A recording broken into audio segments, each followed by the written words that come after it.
Kažkada 99 metais turbūt pirmą kartą pasižiūrėjau rungtynės tarp Žalgirio ir Ryto finalą ir po tų rungtynių sakiau mamai, kad noriu eiti į krepšinio treniruotės, nes patiko visa atmosfera, toks žiūrėjau namie, bet vis tiek patiko fanai, rungtynės buvo turbūt įtemptos ir nuo to laiko mane nuvedė mama 6 metų į sporto mokyklą ir pradėjau. Nelabai kažkaip turėjau augdamas, jaunam amžiui neturėjau, norėjau visada žaisti rinktiniai. Gal kažkiek Šiškauskas patikdavo labiau iš lietuvių, o po to vėlesniam jau amžiui, kai jau pradėjau, kaip sakyt, valgyti duoną iš to, pirmi tie karjeros metai, tai Diamantidis buvo mėgstamiausias žaidėjas ir jį sekdavau labiausiai. Tai titulai turbūt, kuriuos esu iškovojęs tiek su Rumunijos klubais dviem skirtingais, tiek su Rytu LKL titulas, tiek su Žalgirio LKL titulas, tai tie visi titulai turbūt labiausiai prisimenu juos, nes smagiausios vasaros po laimėjimų būna. Gali pasijuokti, daug draugų vis tiek turime LKL, gali pasijuokti vieni iš kitų, kad mes nugalėjom čia, jūs laimėjom, netikėjot niekas. Tai manau, kad tos visos pergalės, aišku, rinktinė yra neišdildomas įspūdis, tai prisiminimai geriausiai iš pergalių visada būna. Labai lengvas įsiliejimas, nes daug lietuvių žinojau, atrodo, kad jau čia žaidžiau, nes su treneriu irgi dirbom rinktiniai. Man atsiuntė derinius, aš pasižiūrėjau ir 5 minutės ir viskas aišku, kažkaip greitai, nežinau. Sakau, panašus deriniai buvo ir kažkiek braižas panašus pas Kazį Maksvytį, tai buvo lengva adaptuotis krepšinio prasme, o rūbiniai kažkaip greitai aš prisitaikau ir su užsieniečiais jau randam bendrą kalbą, o su lietuviais nėra kalbos, jau su visais žaidės kažkur, ar tai rinktiniai, ar tai jaunimo rinktiniai.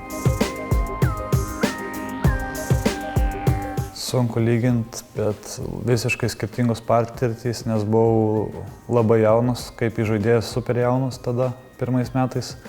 Nežinau, kaip elgtis, nežinau daug dalykų, buvo tikrai nelengva.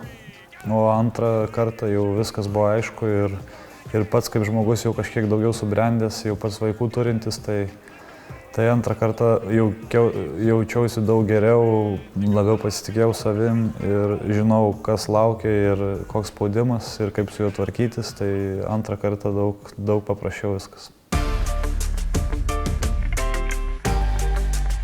Tvarkaisi taip, kad tiesiog stengiasi atsiribot nuo komentarų, ne visada pavyksta, nuo ekspertų, kaip sakyt, stengiasi jų neklausyti. O jeigu klausai juos, tai stengiasi tiesiog pasijuokti iš jų, nes jie nieko arba nenuveikia žmonės dažniausiai kalba, arba tiesiog kalba po fakto jau. Jeigu būtų smagu, kad kažkas ateitų ir prieš rungtynės pasakytų treneriui, kaip reikia žaisti ir kaip reikia laimėti, o ne po rungtynių susėdi, diskutuotų. Tai kažkaip taip.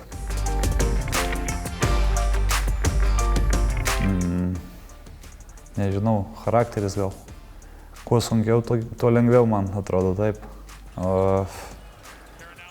Neturiu atsakymų, tiesiog, kad ir kas be nutinka, stengiuosi dirbti, nenustoti ir važiuoti toliau. Daug yra įsiminę, bet smagiausia žaisti prieš tuos, kuriuos labiausiai seki, tai Diamantidis kelis kartus teko prieš jį žaisti, tai pirmi kartai buvo tokie, kad tiesiog žiūri į jo nežaidį, po to jau stengiasi, ar tai treneris duoda velnių, ar tai kažkas, kad žais, ko nežiūrėk, neprašyk parašo, kaip pavyzdys. Smagu buvo žaisti prieš Žinobilį, manų, dar jo paskutinis lygtais turnyras buvo Olimpiada 2016.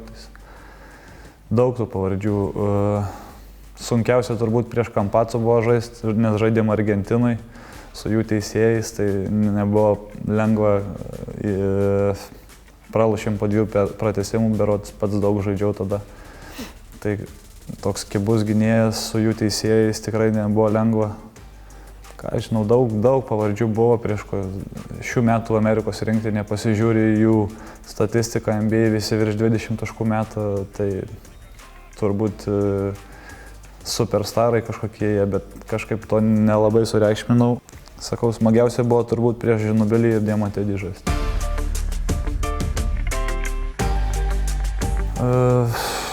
Nežinau, ar dėl kažkokio trenerio įtakos esu čia, manau, kad čia esu dėl savo darbo ir charakterio užsispyrimo, o kuris treneris labiausiai paliko įspūdį, tai tikrai gerą įspūdį paliko Nenadas Čianakas Lietkabelį.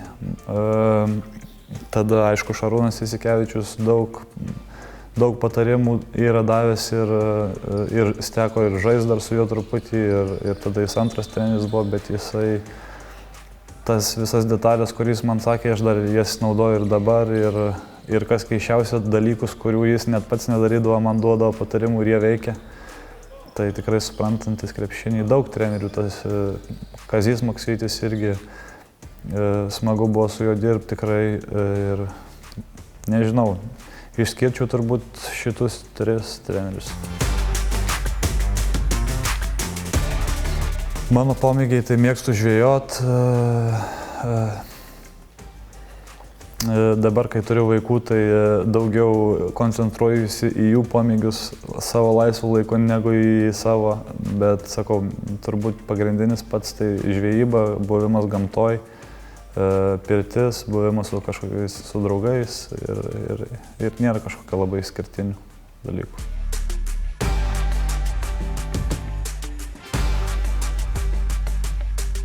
Ne, nesigailiu tikrai.